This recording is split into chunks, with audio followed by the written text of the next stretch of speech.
어, 지금 우리가 로마서를 읽고 묵상하고 있는데요.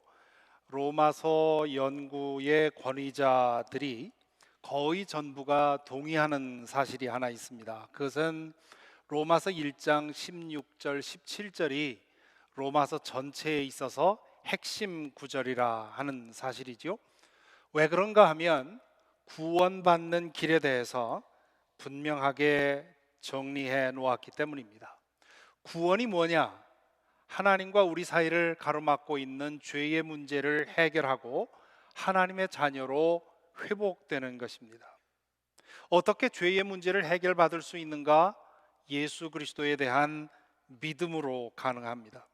그 복음 외에는 다른 길이 없는가? 스스로 내 노력으로 의를 쌓아서 하나님의 커트라인을 통과하는 수밖에는 없습니다. 그런데 우리로서는 그렇게 할 수가 없습니다. 우리의 노력으로 하나님의 커트라인을 통과할 수 없는 이유가 크게 두 가지가 있습니다.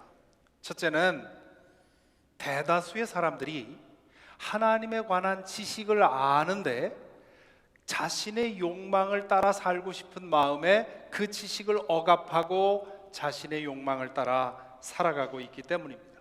그것이 지난 두 주간에 본 1장 18절부터 32절까지의 내용입니다.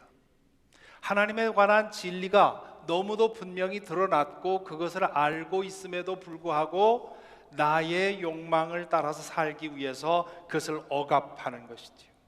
그럼으로써 헛된 것을 위해서 인생을 허비합니다. 그들 중에 어떤 사람들은 그들의 욕망에 내어버림을 당했다, 그렇게 얘기를 하지요. 그로 인해서 죄악이 점점 심각해지고 있습니다. 이런 죄로 인해서 하나님의 진노가 이미 드러나고 있고 계속 드러나 왔고, 그리고 앞으로 마지막 심판 때에 그것이 완전히 쏟아질 거라고 말씀을 합니다. 둘째는 의롭게 살려는 노력을 하는 사람들이 있는데, 그런데 그 우리의 노력으로는 하나님의 커트라인을 통과할 수가 없기 때문입니다. 지금 이 편지를 읽고 있는 로마 교인들 사이에는 아마 크게 두 부류가 있었을 것입니다. 어떤 사람들은 로마에 사는 유대인들이었고요, 또 로마인들 가운데 복음을 듣고 회심한 로마인들이 거기에 있었을 것입니다. 이들의 그 삶의 상황을 보면 대개 두 종류로 나눌 수가 있습니다. 첫째는 복음을 믿고 받아들이기는 했지만 과거의 습관을 버리지 못하고 옛날 그 모습대로 계속 살아가는 사람들이 있었습니다. 고린도 전서를 보면 그런 사람 몇 가지 예가 나오죠. 예를 들면 고린도 교회 교인들 중에 복음을 받아들이고 세례도 받고 교회 예배도 나오는데, 그런데 자기의 아버지의 첩과 사는 사람이 있었고요, 또 신전에 가서 제사 드리고 그곳에서 행해지는 그런 음란한 행위에 참여하는 사람들이 있었습니다. 로마 교회에도 그런 사람들이 있었겠죠. 아마 이런 얘기 들으면, 아니 예수를 믿는다고 하면서 교회를 다니면서 어떻게 그렇게 살아갈 수 있겠는가, 그렇게 질문하는 사람들이 있습니다. 하지만 오늘날에도요, 그런 사람들이 교회 안에 적지 않습니다.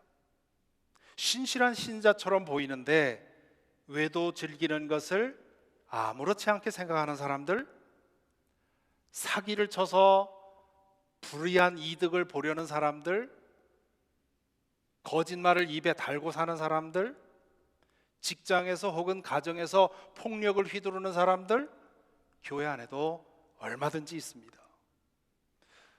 그런 사람들은 이 로마서 1장 18절부터 32절의 말씀을 읽으면서 어떻게 생각을 했을까요? 아마 그들 가운데 내가 교회는 다니지만 사실은 안 다니는 사람보다 못하게 살고 있구나, 이렇게 생각하고 돌아설 사람들이 있었을까요? 아니면 찔리는 양심을 더 굳게 하면서 나는 괜찮아 라고 생각을 하면서 계속해서 신앙의 허울로 자신의 죄를 가리면서 살아가고 있었을까요? 어찌 보면 이런 사람들이 안 믿는 사람보다 더 가망이 없는 사람들입니다. 안 믿는 사람들은 전도를 받아서 회심하고 새로워질 가능성이 있지만, 교회 안에 와서 스스로 의롭다고 생각하고 옛날 몸에 배인 그 비윤리적이고 불의한 삶을 계속 살고 있는 사람들은 회개할 기회가 없기 때문입니다. 두 번째로, 로마 교회는 과거의 부도덕한 삶을 청산하고 완전히 새로운 사람으로 살아가는 사람들도 적지 않았겠지요. 유대인들 중에 더 많았을 것이고, 로마인들 가운데도 예수 그리스도의 복음을 듣고 과거에 행하던 그 구습을 청산하고 새 사람이 된 사람들이 있었을 겁니다.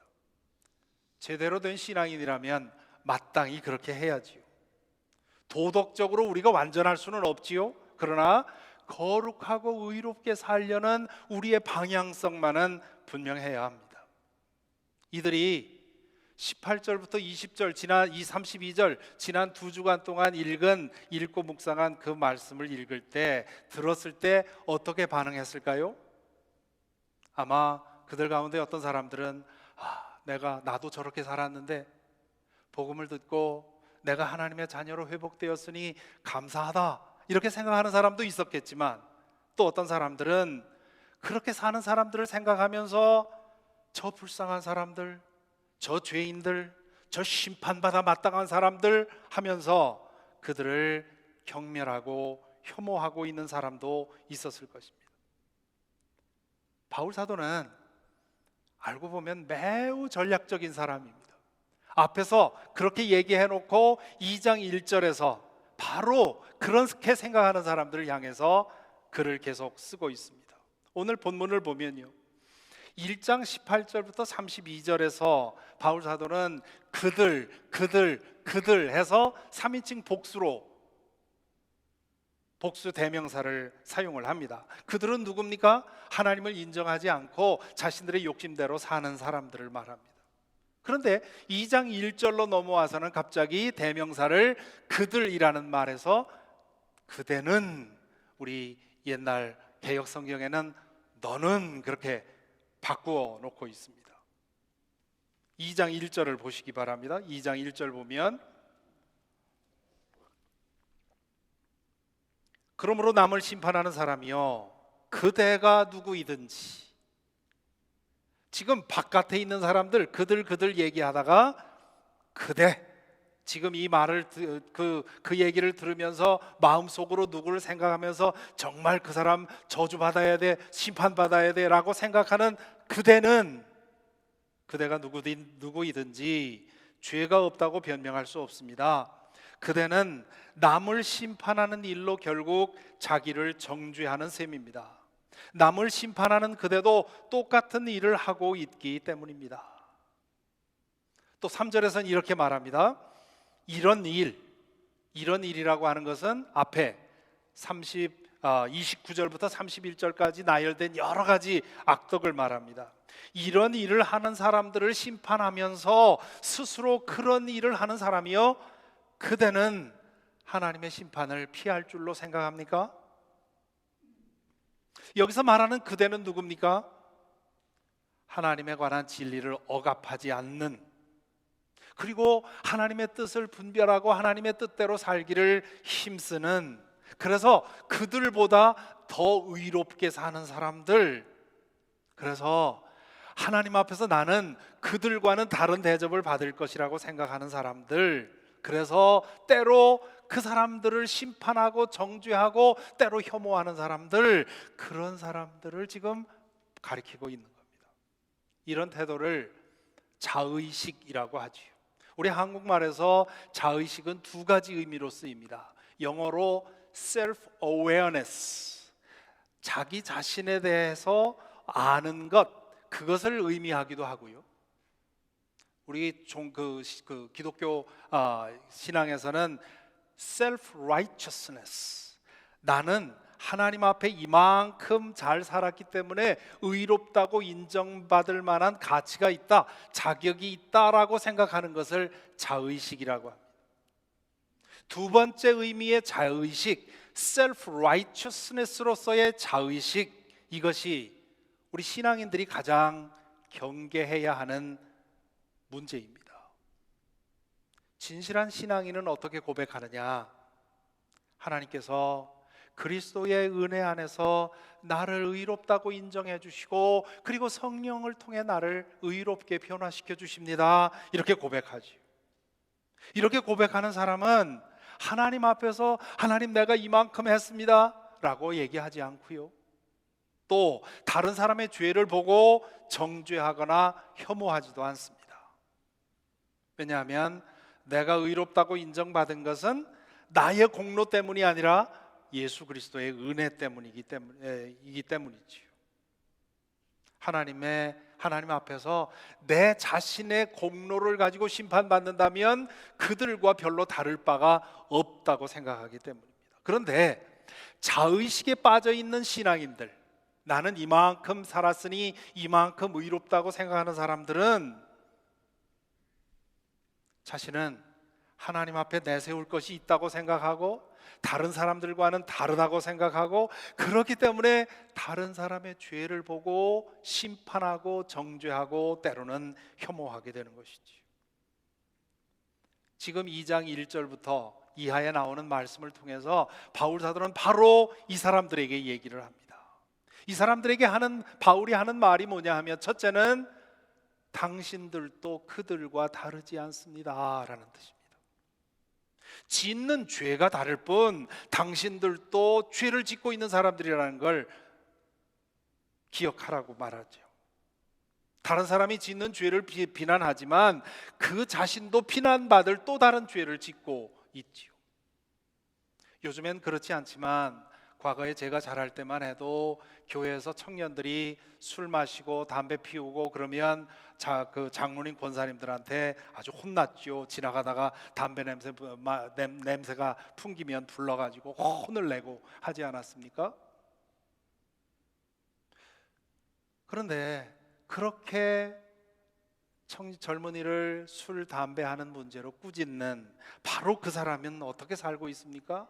술, 담배는 드러나는 죄인데 드러나지 않는, 다른 사람은 알 수 없는 그런 죄에 부정한 방법으로 돈을 벌고 있거나 외도를 하고 있거나 거짓말로 사람을 헐뜯고 있거나 이런 일들을 자기는 해가면서 눈에 보이는 그런 죄, 자기 눈에 보인다고 해서 그게 큰 죄를 진 것처럼 그렇게 얘기하지요. 자의식에 사로잡히면 그렇게 된다는 겁니다. 이 자의식에 사로잡혀 있는 사람들에게 대해서 바울 사도는 당신들도 죄인입니다, 그런 얘기를 하는 겁니다. 남을 보고 판단하려고 하지 말고 자기 자신의 허물을 보라고 하는 거죠. 그런데 이것은 사실은 예수님도 그런 말씀을 하셨죠. 마태복음 7장 1절부터 15절, 1절부터 5절 말씀, 우리 잘 알고 있는 말씀이죠. 너희가 심판을 받지 않으려거든 남을 심판하지 말아라. 너희가 남을 심판하는 그 심판으로 하나님께서 너희를 심판하실 것이요, 너희가 되질하여 주는 그 되로 너희에게 되어서 주실 것이다. 어찌하여 너는 남의 눈 속에 있는 티는 보면서 내 눈 속에 있는 들보는 깨닫지 못하느냐? 내 눈 속에는 들보가 있는데 어떻게 남에게 말하기를 내 눈에서 티를 빼내 줄 테니 가만히 있거라 할 수 있겠느냐? 위선자야, 먼저 내 눈에서 들보를 빼내어라. 그래야 내 눈이 잘 보여서 남의 눈 속에 있는 티를 빼내줄 수 있을 것이다. 이 말씀을 통해서 예수님이 하시는 말씀이 뭡니까? 다른 사람에게서 어떤 문제, 어떤 죄를 볼 때 나에게는 더 큰 죄가 있을지 모른다는 경각심을 가지라는 거지요. 다른 사람의 감독자가 되려고 하지 말고 자신을 성찰하는 일에 더 많이 마음을 쓰라는 말입니다. 다 자신의 죄를, 자신의 허물을 제대로 볼 때에야 우리는 다른 사람에게 너그러울 수 있기 때문입니다. 자의식을 가지고 다른 사람을 판단하게 되면 아주 쉽게 지나치게 됩니다. 비정하고 혹독한 평가를 하게 됩니다. 그리고 마침내 그 사람을 혐오하게 되지요. 반면에 자신을 성찰하면서 다른 사람을 바라보면 겸손하게 되지요. 그리고 그 사람에게 어떤 문제가 발견된다고 해도 그 사람을 경멸하거나 차별하지 않고 공감적으로 그 사람에게 다가갈 수 있습니다. 바울 사도는 자의식에 빠질 수 있는 위험을 가진 사람들에게 당신도 다르지 않다, 그렇게 말씀을 하시고, 두 번째는 알고 보면 스스로 의롭다고 생각하는 게 가장 큰 죄라고 말씀을 하고 있습니다. 로마 교인들 중에는 정말 흠잡기 어려운 사람들이 있었을 겁니다. 우리 중에도 그런 분들 많이 계십니다. 그 정말 잘하는 일이지요. 하지만 그렇게 열심히 거룩하게 살기 위해 힘쓰다 보면 자의식에 사로잡히기가 쉽습니다. 그래서 예수님은 이 자기의에 빠진 사람들을 아주 신랄하게 비판하셨죠. 누가복음 18장 9절부터 14절에 보면 예수님께서 바리새파 사람과 세리의 비유를 드십니다. 이 비유 속에서 예수님이 그런 말씀을 하시지요. 두 사람이 성전에 올라갔습니다. 한 사람은 바리새파 사람입니다. 바리새파 사람은 당시에 가장 경건하고 의롭기로 유명한 사람들이었습니다. 반면에 한 사람은 세리였는데, 이 세리는 누굽니까? 마치 우리 일제 강점기 시대에 일정의 그 힘을 사용해서 동족을 학대하던 사람들처럼 바리새파 사람들, 이 세리는 로마 정부의 힘을 등에 업고 동족을 착취하는 사람들이었습니다. 그런데 이 바리새파 사람이 어떻게 기도했느냐? 예수님의 비유 속에서 이렇게 기도합니다. 하나님 감사합니다. 나는 남의 것을 빼앗는 자나 불의한 자나 간음하는 자와 같은 다른 사람들과 같지 않으며 더구나 이 세리와는 같지 않습니다. 나는 일해에 2번씩 금식하고 내 모든 소득의 11조를 바칩니다. 그런데 그 맞은편에 있던 세리가 어떻게 기도합니까? 세리는 멀찍이 서서 하늘을 우러러볼 엄두도 못 내고 가슴을 치며 기도하기를, 하나님, 이 죄인에게 자비를 베풀어 주십시오 라고 기도했다는 거죠.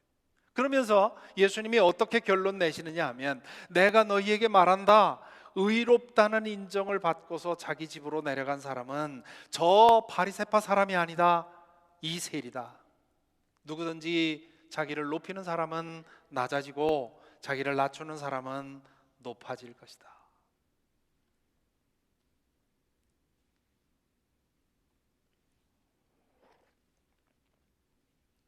바리새파 사람이 행한 의가 의미가 없다는 뜻은 아닙니다. 그는 종교적으로도 도덕적으로도 훌륭하게 살고 있는 사람, 칭찬받을 만한 사람입니다. 남의 것을 빼앗지도 않았고요, 불의하지도 않았고요, 간음하지도 않았습니다. 일주일에 2번씩 금식하고 모든 소득의 11조를 드렸습니다. 다 좋은 일이지요. 하나님께서 기뻐하실 일이지요. 하지만 그것이 그에게 올무가 된 겁니다.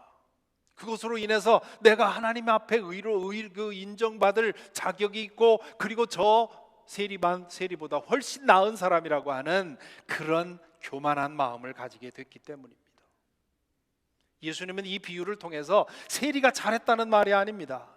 그는 이민족 로마를 등에 업고 동족을 착취하는 일에 가담을 했죠. 그는 그 일을 그만두어야 했습니다. 그러나 지금 현재는 그걸 그만둘 수가 없어서 하고 있었겠죠. 그래서 이렇게 성전에 나와서 가슴을 치면서 내가 이 일을 빨리 그만두어야 하는데, 그러나 이렇게 살 수밖에 없는 상황에서 살고 있으니 하나님, 나에게 자비를 베풀어 주십시오라고 기도하셨습니다. 한 것이겠죠.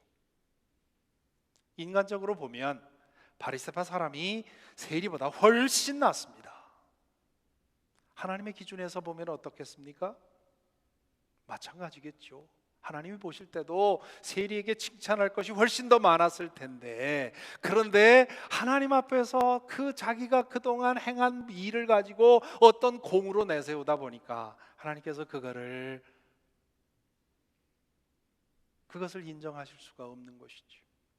키 160cm와 180cm가 같이 옆에 서면 160cm 되는 사람이 주눅들만큼 차이가 나지요. 그러나 2층에서만 내려봐도 별 차이 안 나고요.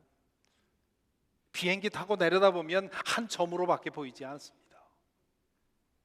하나님의 그 절대적인 기준에서는 우리가 아무리 의의를 쌓아봐야 별 차이 안 나는 거고요. 우리의 죄도 마찬가지입니다. 자기 의의에 빠지면 크게 두 가지를 착각합니다. 첫째는 나는 하나님의 심판을 피할 수 있을 것이라고 착각합니다. 3절에 보십시오. 바울 사도가 뭐라고 합니까? 그대는 하나님의 심판을 면할 수 있을 줄로 생각합니까? 하나님의 절대적인 기준에 비추어 보면 우리가 쌓는 의라고 하는 게 별게 아니라는 말입니다. 그도 역시 심판을 면할 수 없는 죄인입니다. 인간의 노력으로 쌓아 올린 의라고 하는 것은 우리의 교만만을 부풀릴 뿐입니다. 둘째로, 자기 의에 빠지면 나도 회개해야 할 죄인이라는 사실을 망각하게 됩니다. 오늘 4절 5절에서 바울 사도가 이렇게 말합니다. 아니면 하나님께서 인자하심을 베푸셔서 그대를 인도하여 회개하게 하신다는 것을 알지 못하고 오히려 하나님의 풍성하신 인자하심과 너그러우심과 오래 참으심을 업신여기는 것입니까? 그대는 완고하여 회개할 마음이 없으니 하나님의 공정한 심판이 나타날 진노의 날에 자기가 받을 진노를 스스로 쌓아 올리고 있는 것입니다. 인간은 누구나 하나님의 진노 아래에 있다는 겁니다. 회개가 필요한 사람은 아무도 없다는 겁니다. 우리 모두가 죄 아래에 있기 때문입니다. 자연인으로서 인간은 누구도 예외 없이 하나님의 진노 아래에 있습니다. 예수님도 이 점에 대해서 분명히 하셨죠.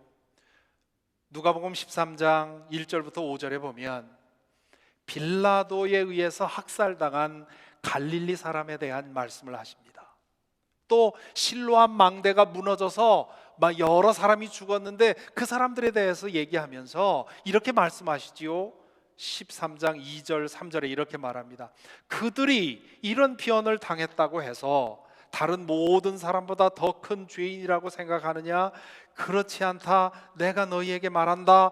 너희도 회개하지 않으면 모두 그렇게 망할 것이다. 오늘 우리 상황에서 예수님이 말씀하셨다면 아마 이렇게 말씀하셨을 것 같아요. 코로나 바이러스에 감염되어 죽은 사람들이 여러분보다 더 큰 죄인이라고 생각합니까? 그렇지 않습니다. 우리의 죄만 두고 따진다면 우리 모두도 그렇게 지금 당장 죽어도 할 말이 없는 사람들입니다. 그런데 왜 우리는 아직도 오늘 또 이렇게 숨을 쉬고 있습니까? 우리의 죄가 다른 사람보다 적어서요? 하나님이 우리의 죄를 문제 삼지 않기 때문에요? 아니라는 거죠. 하나님의 인자하심과 너그러우심과 오래 참으심이 풍성하기 때문에 우리에게 회개의 기회를 더 주시기 위해서 오늘까지 우리의 생명을 연장하고 계시다는 뜻입니다. 그런데 자의식에 빠진 사람들은 자신들이 의롭기 때문에 하나님께서 다른 사람은 저렇게 재앙을 당해도 나는 돌보아 주신다고 착각합니다. 그러니 회개하려 하지 않는 거지요. 자신이 잘하고 있다고 생각하고 다른 사람들의 심판관이 되려고 합니다. 바울 당시 사람들만이 아니라 바리새파 사람들과 율법학자들만이 아니라 오늘의 신자들 중에도 그런 태도로 사는 사람이 너무나 많습니다. 그들은 하나님의 인자하심과 너그러우심과 오래 참으심을 업신여기는 거라고 바울 사도는 말하고 있습니다. 자녀가 계속해서 그릇된 행동을 하는 것을 보면서도 스스로 알고 돌이키기를 기다리면서 참는 부모님을 생각해 보시기 바랍니다. 철없는 자녀들은 자신이 분명히 잘못하고 있는 걸 부모가 알면서도 아무런 행동하지 않는 것을 보면서 그 자비를 업신여기고 계속해서 비행을 계속하는 경우가 있습니다. 그 아이는 철이 없어서 내 잘못이 그렇게 크지 않으니까 부모가 그러는 줄 아는 겁니다.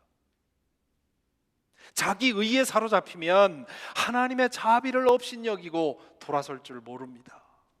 그 태도가 마지막 심판 때에서 어마어마한 재앙으로 밀려들 것이라고 바울은 오늘 경고하고 있습니다. 사랑하는 성도 여러분, 여러분은 어디에 속하십니까? 1장 18절부터 32절에 나오는 그들에 속하십니까? 아니면 2장 1절부터 5절에 나오는 그대에 속합니까? 혹시 몸은 교회 안에 와 있지만 아직도 그들처럼 살고 있는 분들이 계시다면,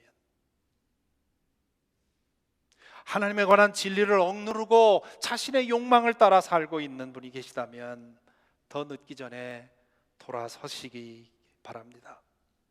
하나님께서 하다 안 돼서 결국 그 욕망에 내어버려 두심으로 바닥을 치고 올라오는 것밖에는 다른 방법이 없는 그런 상황에 내몰리지 않기를 바랍니다. 오늘 이 예배의 자리에 와 있는 분들은 모두 그대에 속할 겁니다. 그래서 그대들에게 오늘 빌어서 말씀을 드립니다. 그동안 잘 믿고 믿음 안에서 의롭게 거룩하게 신실하게 바르게 선하게 살기 위해서 힘써 오신 것 잘 하셨습니다. 하지만 오해하지 마십시오.